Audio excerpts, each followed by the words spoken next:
এখনকার আধুনিক তথ্য প্রযুক্তির যুগ হওয়ার কারণে ফুল টাইমটুকু তাওয়াফ করতেছে, এরকম করে তাওয়াফ করতেছে। আরে ভাই, আপনি মোবাইল দেখতেছেন নাকি তাওয়াফ করতেছেন? আপনার মোতাওয়াজ্জা তো থাকতে হবে আল্লাহর দিকে।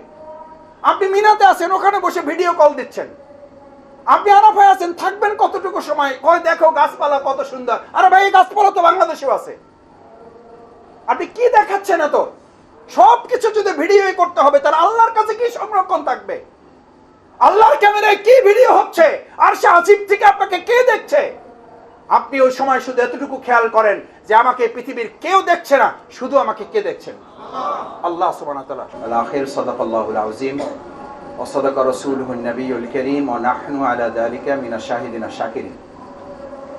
কাবার পথে হজ ট্যুরস এন্ড ট্রাভেলস এর আজকের এই হজযাত্রী ভাই বোনদের নিয়ে অনুষ্ঠানের সম্মানিত সভাপতি, শ্রদ্ধাভাজন অতিথিবৃন্দ এবং আজকের অনুষ্ঠানের সবচেয়ে বড় মেহমান, প্রধান অতিথি যারা আমাদের আল্লাহর মেহমান হিসাবে যারা ইতিমধ্যে গৃহীত হয়েছেন, আল্লাহ তাআলা যাদেরকে অনুমোদন করেছেন, তারাই রেজিস্ট্রেশন করতে পেরেছেন।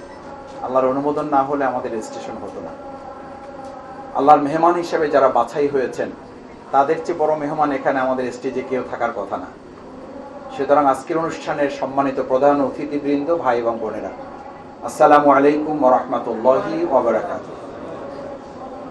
সম্মানিত ভাই এবং বোনেরা, আমি আমাদের ব্যস্ততার মধ্যে এসেছি, এটার চেয়ে বড় কথা হচ্ছে আমি একটু লোভে এসেছি।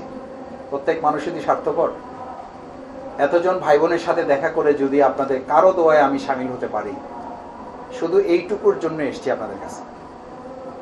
আর সাথে দু একটা কথা যদি বলার সুযোগ, যেহেতু আপনারা দুপুরে লাঞ্চের দেরি হয়ে যাচ্ছে, আমি একেবারেই সংক্ষেপে দু একটা কথা বলে আমার কথা শেষ করব। মূলত আবেদন জানাচ্ছি যে আপনারা যদি আপনাদের সময় হয়, আপনার জন্য, আপনার পরিবারের জন্য, আপনাদের অন্যান্য আরও সামগ্রিক বিষয়ে দোয়ার পাশাপাশি আমার মতো এই ক্ষুদ্র গুনাহগারের কথা যদি মনে রেখে একটু দোয়া করেন, তাহলে আমি আপনাদের প্রতি কৃতজ্ঞ থাকব। দ্বিতীয় কথা হচ্ছে, হজের জন্য আল্লাহ তাআলা আপনাকে বাছাই করেছেন। 5টি মৌলিক ইবাদতের জন্য কিন্তু আল্লাহ তাআলা সমস্ত বান্দাবান্দিকে বাছাই করেন না। আল্লাহর বহু বান্দাবান্দি আছেন এরকম একটা মৌলিক ইবাদত করা ছাড়াই তারা পৃথিবী থেকে চলে গেছেন। আরও বহু বান্দাবান্দি পৃথিবী থেকে হয়তো এরকম একটি ইবাদত ছাড়া তাদের চলে যেতে। আল্লাহ তাআলা যে আপনাকে নসিব করেছেন, এটার জন্য আল্লাহ আপনাকে বাছাই করেছেন। এই তৌফিক, এই যোগ্যতা, এই আমলি যোগ্যতা এবং এই দুনিয়াবি সম্পদের যে যোগ্যতা আল্লাহ তাআলা আপনাকে দিয়েছেন, আমার বোধহয় হৃদয় উজাড় করে, মনের সমস্ত আবেগ দিয়ে আল্লাহ শুকরিয়া আদায় করা উচিত। আলহামদুলিল্লাহ। দ্বিতীয় কথা হচ্ছে, আপনি যখন ইহরাম করবেন, আপনি যে সাদা কাপড়ে নিজেকে আবৃত করবেন, অনুভূতিটা যেন আমি লালন করতে পারি। অনুভূতিটা কি?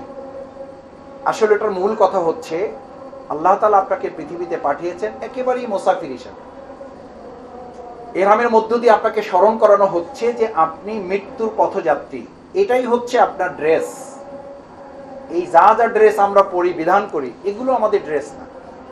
ইহরামের ওই ড্রেসটাই হচ্ছে আমাদের মূল ড্রেস। এটা আপনাকে স্মরণ করায় যে আপনি দুনিয়ামুখী মানুষ না, আপনি আসলে কি মুখী মানুষ? আখিরাতমুখী মানুষ, পরকালমুখী মানুষ।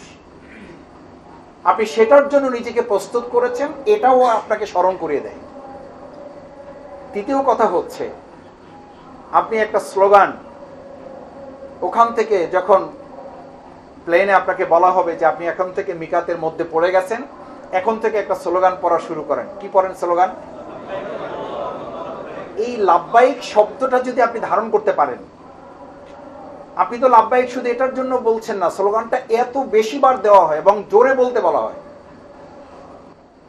জোরে বলতে বলা হয় কেন? সূরা হিজরের 94 নম্বর আয়াতে আছে যে আল্লাহ তাআলা বলেন, আমার নির্দেশ যা আছে, আমি যা তোমাকে সত্য কথা বলেছি, সত্যটা প্রকাশ করার ক্ষেত্রে কোনো রাগ ঢাক করবা না, ইনিয়ে বিনিয়ে কিছু করবা না, হাত কসলাইয়ে করবা না। ইসলামের মৌলিক বিধানগুলোর ক্ষেত্রে আপনি আপোষ করার কোনো সুযোগ নাই।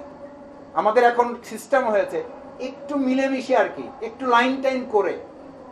এই জন্য ওখানে বলা হয়েছে চুপচাপ বলবা না, যে যত শক্তি আছে তত শক্তি নিয়ে এটা উচ্চারণ করার জন্য বিধান দেওয়া হয়েছে।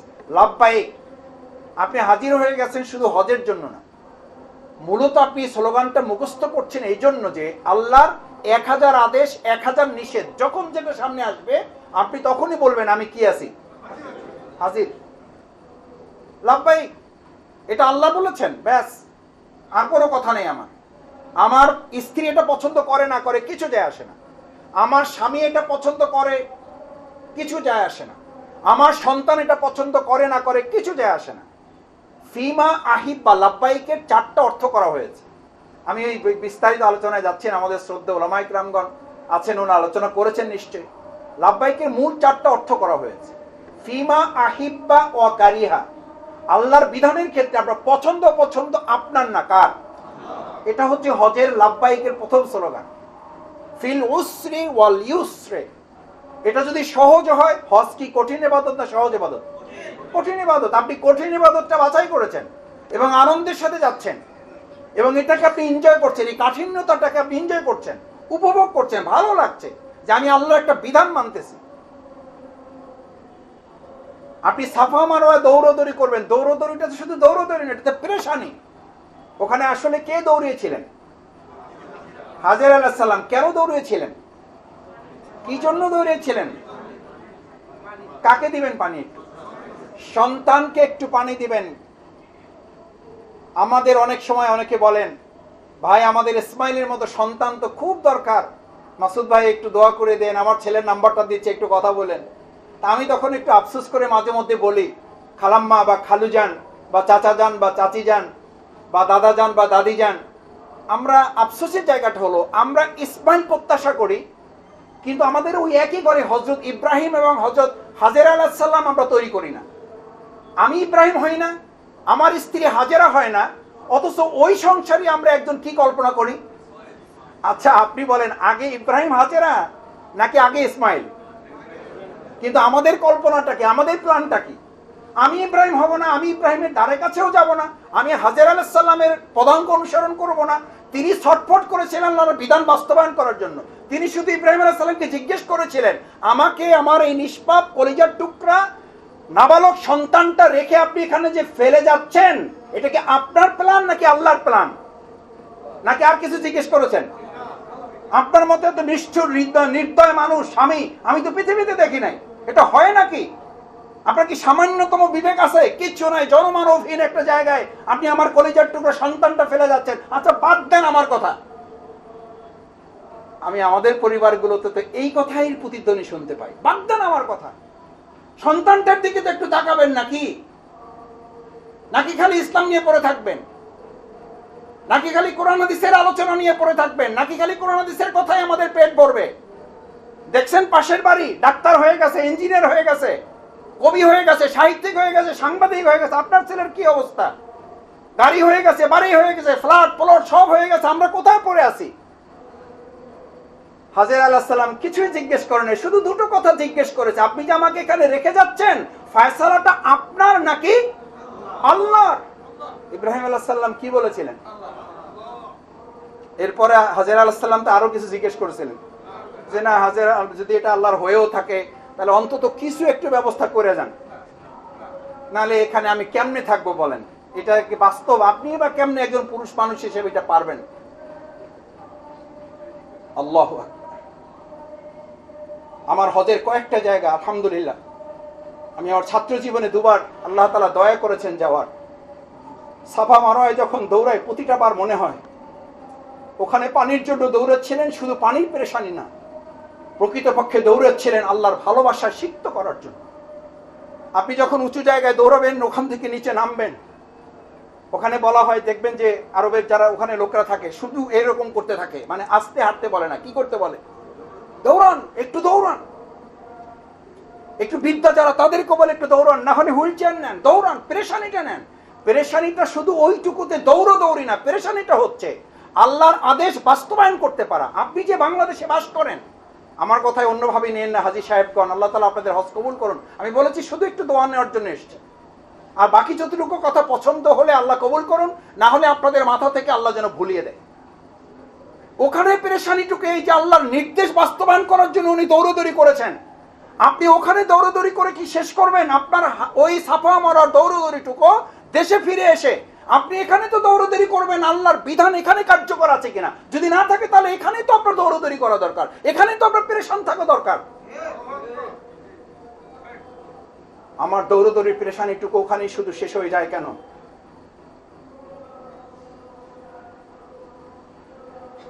কাবার আশেপাশে যখন আপনি তাওয়াফ করেন, আমি তাওয়াফ করি আর প্রতিবার কাবার দিকে তাকিয়ে আমার মনে হয়েছে, আল্লাহ এই 7 বার আমি ঘুরছি, 7টা বার আমি তাওয়াফ করছি,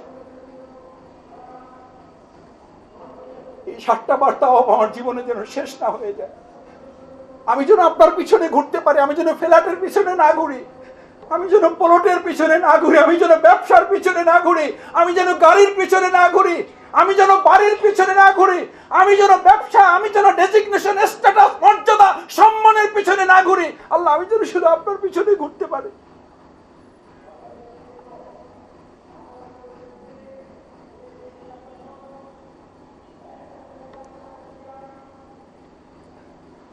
ওখানে তো আপনাকে এই ঘোরাঘুরিটা এটা শেখায়, শুধু আল্লাহর জন্য ঘুরবেন আপনি, শুধু আল্লাহর পিছনে দৌড়াবেন আপনি,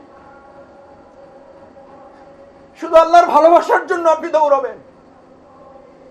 আপনার মাথা থেকে তো ওখানে ভালো খাচ্ছেন না মন্দ খাচ্ছেন, এটা তো মাথা থেকে বের হয়ে যাবে। কিসের ভালো খাওয়া, কিসের মন্দ খাওয়া? যেখানে হাজী আলাইহিস সালাম যে পানির জন্য দৌড়াচ্ছেন, আমি আমার চোখে দেখা থেকে বলছি, আল্লাহর রাস্তে মাফ করবেন, এখানে যারা মুআল্লিম আছেন বা হজের ব্যবস্থাপনায় আছেন তাদের পক্ষে যাবে কথাটা, তাদের পক্ষে যাবে কথাটা, আমি পক্ষে বিপক্ষের জন্য বলছি না। ডাল আসছে, রুটি আসছে, পান নাই, বিছানা পেয়েছেন, পান নাই, এসি রুম আছে, নাই, এক রুমে 4 জন 6 জন হয়ে গেছে, নাই, নাথিং। আমি বিশ্বের অনেক বড় বড় মানুষের সাথে থাকার সুযোগ পেয়েছি, তারা একবারের জন্য হোটেলে যান নাই, একবারের জন্য 15 দিন একসাথে থাকার সুযোগ পেয়েছি, একবারের জন্য হোটেলে যান না, অথচ তার সবচেয়ে ভিআইপি হোটেল বুকিং করা। বলছে, মাসুদ ভাই এরকম বড় বড় হোটেল আমার দেশে আছে, আমি তো হোটেলে থাকার জন্য আসিনি, আমি এসিতে রাত্রি যাপন করার জন্য আসি না, আমি আমার স্ত্রীর সাথে যদি থাকতে হবে তাহলে তো আমি বাড়িতেই থাকতাম, আমি তো এখানে এসেছি আল্লাহর সাথে সময় দেওয়ার জন্য। অথচ আমি আমার চোখের সামনে দেখেছি ঝগড়া বিবাদ করে রুম থেকে বের হয়ে গিয়ে মুআল্লিমের সাথে ছিন্ন বিচ্ছিন্ন করে বলছে যে লাগবে না এই হজ, বাদ দেন, কিসের জন্য আপনি নিয়ে আসছেন, কত টাকা লাগবে, আপনি নিতেন টাকা, কেন আমাদেরকে এরকম কষ্ট দিচ্ছেন? আমি আমার চোখের সামনে দেখেছি। মিনায় যাওয়ার জন্য গাড়িতে সিট পাওয়া নিয়ে বিরাট যুদ্ধ। তাহলে আপনি কি স্বীকৃতি দিলেন? কি স্বীকৃতি দিলেন? লাব্বাইক আল্লাহুম্মা লাব্বাইক লা শারীকা লাকা লাব্বাইক ইন্নাল হামদা। আপনি কি প্রশংসার স্বীকৃতি দিলেন? নিশ্চয়ই আমি আল্লাহর শুকরিয়া আদায় করি যখন যে অবস্থায় থাকবো, ওইটাই জন্য আমি কি আছি। দেখে একটু পারবেন ইনশাআল্লাহ? পারবেন ইনশাআল্লাহ? আপনার হজের সবচেয়ে বড় শিক্ষা হবে আল্লাহ তার বান্দা বান্দিকে যখন যে অবস্থায় রাখে, ইন্নাল হামদা, আমার কোনো নাশুকরি নাই, আমার জীবনে কোনো অকৃতজ্ঞতা নাই, অন্যায়মাতা, যা অবস্থায় আছে আল্লাহ চাইলে এর চেয়ে আমাকে কি রাখতে পারতেন। এটাই আমার জন্য নিয়ামত, এটাই আমার জন্য নিয়ামত। আমার চেয়ে অনেক খারাপ মানুষ, আমাকে তো হজের জন্য আল্লাহ বাছাই নাও করতে পারতেন, রেজিস্ট্রেশন হয়েছে, যেতে পারে না, হয় না এরকম? তাহলে আপনি ওই কাতারে পড়ে গেলে কি হতো? কি হতো? অন্যায়মাতা লাকা ওয়াল মুক। শেষ কথা বলতে চাই, রাজনৈতিক কথা। আমাদেরকে দেখলে কেউ কেউ বলেন যে মাসুদ ভাই আপনারা তো ঢেকির মতো, স্বর্গে গেলেও আপনারা বাঁধেন। আমরা ভাই বাঁধার কথা তো আমার না, এটা এখানকার শুধু হজের সাথে সম্পৃক্ত যারা তাদের না, এটা কতিপয় শুধু আলেম গোষ্ঠীর জন্য নয়। লাকা ওয়াল মুলক, আপনি করে চিৎকার করে বলে আসেন গোটা রাজত্ব কার? আপনি যে দেশে বাস করেন সেই রাজত্ব কার চলছে? অর্থনৈতিক ব্যবস্থা কার চলছে? সাংস্কৃতিক ব্যবস্থা কার চলছে? শিক্ষা ব্যবস্থা কার চলছে? আপনি ওখানে ডিক্লেয়ার করে আসছেন লাকা ওয়াল মুলক। আপনি শুধু হজ করে হাজী হিসাবে ফিরে আসছেন না, আপনি হজ করে আল্লাহর একজন বান্দা বান্দি, সৈনিক, মুজাহিদা হিসাবে, আল্লাহর একজন যোদ্ধা, আল্লাহর একজন সৈনিক হিসাবে ওখান থেকে ফিরে এসেছেন। আল্লাহর কাছে ওয়াদা করে আসছেন, আল্লাহ এই পথে যত শয়তান আসবে, মিনাল জিন্নাতি, শয়তান কয় প্রকার? এক শয়তান তো পাথর মাইরে দিয়ে সব শেষ করে দিয়ে চলে আসেন। আমার সাথে যারা পাথর মারতেছিল তো তারা দেখলাম যে জুতা খুলে মারতেছে। দেখবেন আপনারাও, এগুলো বাংলাদেশিদের মধ্যে বেশি করে। বাংলাদেশ আমার দেশ, ভালোবাসি, কোনো সন্দেহ নাই, কিন্তু এটা অন্য দেশে খুব কম পাবে, নাই বললেই চলে। নিজের ব্যাগ মাইরে দিচ্ছে, ওই পর্যন্ত পরে নাই, পড়ছে যে আর এক হাজির মাথায়, আমার নিজের চোখে দেখা। আমি বললাম ভাই কেন করলেন এটা, কেন করলেন? হজ তো হচ্ছে সবচেয়ে ইনসাফের জায়গা। গোটা মুসলিম উম্মাকে আল্লাহ এক জায়গায় করে আপনাকে মহব্বত তৈরি করে দিচ্ছেন। It's a international conference for মুসলিম উম্মাহ। এটা মুসলমানদের আন্তর্জাতিক বার্ষিক সম্মেলন। এখান থেকে মসজিদে আমিরায় যে মেসেজ দিয়ে দেওয়া হবে, ওখানে খুতবা হবে না? এই খুতবা ইটস নট অনলি খুতবা, ইটস এ বার্ষিক ইন্টারন্যাশনাল কনফারেন্সের আপনার জন্য একটা নির্দেশনা। মসজিদে আমিরায় আপনি 2 ওয়াক্ত নামাজ একসাথে পড়বেন, খুতবা হবে। খুতবা যতটুকু মনোযোগ দিয়ে শোনার চেষ্টা করবেন, এখন তো বাংলায় অনুবাদ হয় আলহামদুলিল্লাহ, আপনি মনোযোগ দিয়ে শুনবেন। লাকা ওয়াল মুলক, এই রাজত্ব আল্লাহর, এর সামনে যত শয়তানের ওয়াসওয়াসা আসবে, ওখানে পাথরটা প্রতীকী, ওটা প্রতীকী। বড়টা মারেন, মাঝারিটা মারেন, ছোটটাও মারেন, তো বড়টারও তো একটু আপনারা কি করেন, একটু জোরে মারেন। তা আমি অনেক সময় বলি পাথর ওখানে শেষ করে, সব শেষ করে যে চলে আসেন না, মুজদালেফার কিছু পাথর 2-4টা পকেটে রাখেন। কোথাকার জন্য? দেশের জন্য রাখেন। শয়তান কি ওখানে শেষ হয়ে যায় না এখানেও আছে? শুধু জিন আছে না মানুষও আছে? এই কথা বললে বলবে যে এই তো সন্ত্রাসী কথা, এই তো উগ্রবাদী কথা। আরে ভাই এই কথা তো আমার না, আপনি ঘোষণা করছেন লাকা ওয়াল মুলক, রাজত্ব চলবে আল্লাহ। ইনিল হুকমু ইল্লা লিল্লাহ, যিনি সৃষ্টি করেছেন, সৃষ্টি যার, আইন চলবে তার। আপনি যে রাজত্বে বাস করছেন, যদি আপনার চেহারা পরিবর্তনটুকু না হয়, আপনি কোরবানি পেশ করছেন ওখানে দুম্বা, এই দুম্বা কোরবানিতে শুধু দুম্বা কোরবানি না, আপনার গোটা জীবন কোরবানির, ওটা প্রতীকী কোরবানি। আপনি সিদ্ধান্ত নিয়ে আসছেন যদি প্রয়োজন হয় আমার জীবনের কোরবানির জন্য আমি প্রস্তুত থাকবো ইনশাআল্লাহ। এটা হচ্ছে হজ, এটা হচ্ছে হজ। আরাফায় যাবেন, আরাফার তো খুব কম সময়। এটা কোন আরাফা? যেখানে আমরা একত্রিত ছিলাম আলমে আরাফা, কিসের জগতে? আবার আমাদেরকে ওখানেই কি করতে হবে? একত্রিত করা হবে। সেই জায়গাটা, যেই জায়গাটা আপনি দেখে আসতেছেন, সুবহানাল্লাহ, আল্লাহ আমাদেরকে এই জায়গায় একত্রিত করেছেন, পুরো সময়টুকু চোখের পানিতে ভিজাবেন। মুজদালিফা সবচেয়ে কঠিন জায়গা, চোখের পানিতে ভিজাবেন ওই জায়গাটুকু। মিনায় যতক্ষণ থাকবেন, গল্প গুজব, ছবি, ফেসবুক ভিডিও, আল্লাহর রাস্তে সিদ্ধান্ত নেন। ছেলে মেয়েদেরকে যারা আছে বলে যান যে এই 15 দিন, 20 দিন, 25 দিন তোমাদের সাথে কি থাকবে না।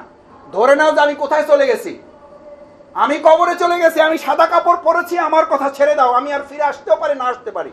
আমি অনেককে খেয়াল করেছি, এখনকার আধুনিক তথ্য প্রযুক্তির যুগ হওয়ার কারণে ফুল টাইমটুকু তাওয়াফ করতেছে, এরকম করে তাওয়াফ করতেছে। আরে ভাই আপনি মোবাইল দেখতেছেন নাকি তাওয়াফ করতেছেন? আপনার মোতাওয়াজ্জা থাকতে হবে আল্লাহর দিকে।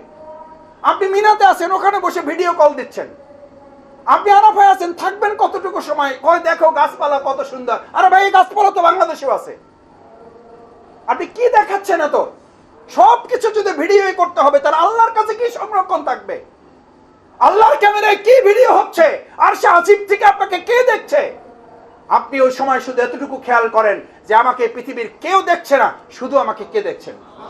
আল্লাহ সুবহানাহু ওয়া তাআলা। সম্মানিত ভাই বোনেরা, আসুন আল্লাহ তাআলা যে স্লোগানে আপনাকে উজ্জীবিত করেছেন, ওই স্লোগান আলোকে আমার জীবনটা হবে। অনেকে জিজ্ঞেস করেন ভাই আমার হজ, আমার ইবাদত। আমি অনেক সময় বলি নামাজ রোজা কবুল হয়েছে হয় নাই, বুঝার উপায়টা কি? এই কথাটুকু বলে শেষ করছি। বুঝার উপায় হচ্ছে আপনি এখন থেকেই ফিল করবেন যে আগের তুলনায় আপনার দুনিয়ার প্রতি ভালোবাসা কমতেছে নাকি বাড়তেছে। ক্বালা রাসূলুল্লাহ সাল্লাল্লাহু আলাইহি ওয়াসাল্লাম সাররাতকা হাসানাতুকা ওয়া সাইয়্যাতুকা সাআতকা ফা আনতা মুমিন। তুমি ইমানদারের পরিপূর্ণতা লাভ করছো, এটা বুঝার উপায় হচ্ছে তুমি যখন আল্লাহর কোনো নির্দেশ মানতে পারো তখন তোমার ভালো লাগে, যখন কোনো অন্যায় হয়ে যায় তখন অনুতপ্ত অনুশোচনায় তোমার হৃদয়টা ফেটে যায়।